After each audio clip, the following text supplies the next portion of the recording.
What you need to know is that what is happening in Syria is an enormous problem for the United States. Al-Assad may be a poor leader, but at least he allowed the people in Syria, regardless of their religious beliefs, to live at peace. Al-Qaeda in Iraq has publicly stated that their goal is to create an Al-Qaeda superstate comprised of Iraq and Syria. By funding these so-called rebels, the U.S. government is handing Al-Qaeda the keys to that superstate. By the United States supporting the overthrow of Assad, without question, we will hand Syria over to Al-Qaeda, make no mistake. And the slaughter of millions of Syrians, including Syrian Christians, Jews, Alawites, and Muslims, will be on our hands.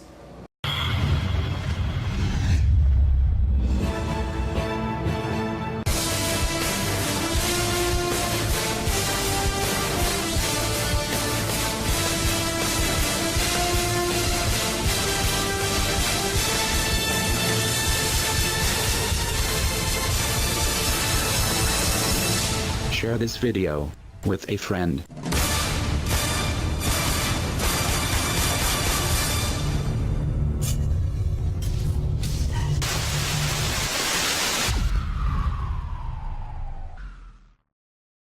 The U.S. government continues to debate whether or not to arm the rebels in Syria, even as a new poll shows nearly 80% of Americans are saying don't do it. So why are 300 Marines now stationed along the Syrian border with Jordan? The U.S. has located 300 Marines in northern Jordan near the border with Syria, along with a Patriot anti-aircraft missile system. That report from the Times of London. The U.S. military says they're only there as part of a military training exercise.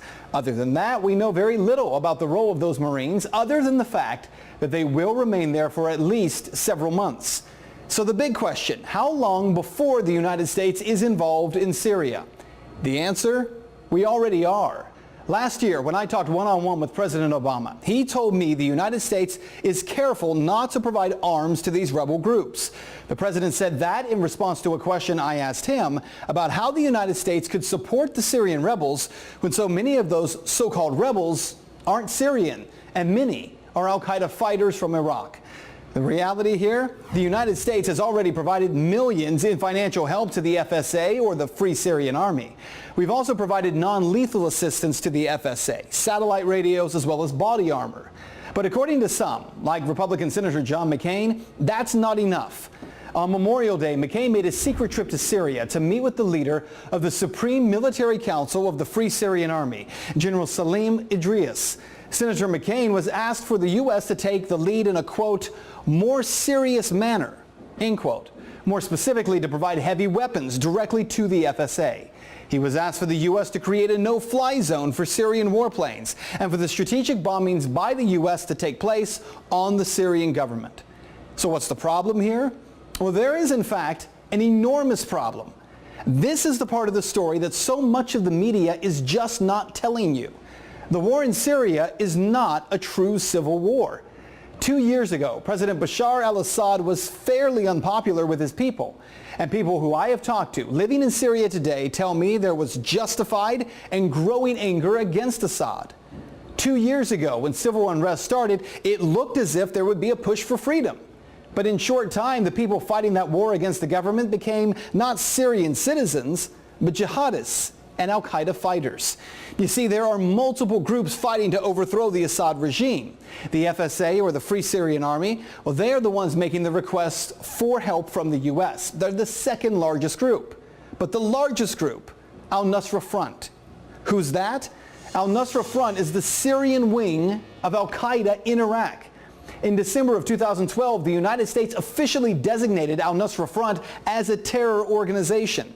Then in April of this year, 2013, the head of al-Qaeda in Iraq released an audio recording announcing al-Nusra Front as its branch in Syria. Ohio Congressman Brad Winstrup tells me that much of what he knows about the situation in Syria is classified, but admits, quote, you really have to take a close look at who are your friends and what this will do to us in the long term. We have had some lessons learned on that in the past. So Congressman Winstrup can't get into too many details about what he knows, but there is a lot out there that is not classified about al-Nusra Front. About a month ago, the UK Guardian reported that the best financed, best equipped, And best motivated force taking on the Syrian government is not the FSA, but al-Nusra. What's more, the Free Syrian Army is losing thousands of fighters and capabilities to al-Nusra.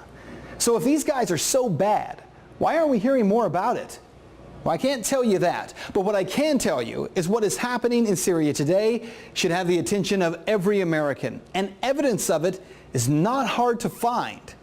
All over YouTube are videos posted by members of the Free Syrian Army or al-Nusra Front demonstrating what they are doing now and what they will do in Syria once they have control. Beheadings of anyone seen as a traitor or siding with the government, and the slaughtering of many innocent people. And there is something else about the situation in Syria that American media is not telling you. Until this war started 2 years ago, Syria was one of the few places in the Middle East where Christians, Shiite Muslims, Sunni Muslims, Alawites, and Jews all lived in peace with each other. Al-Nusra is working to end that.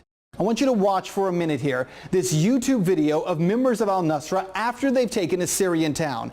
The video here uploaded by Syrian Rebel Watch. There is translation of the words this child is singing at the bottom of the screen.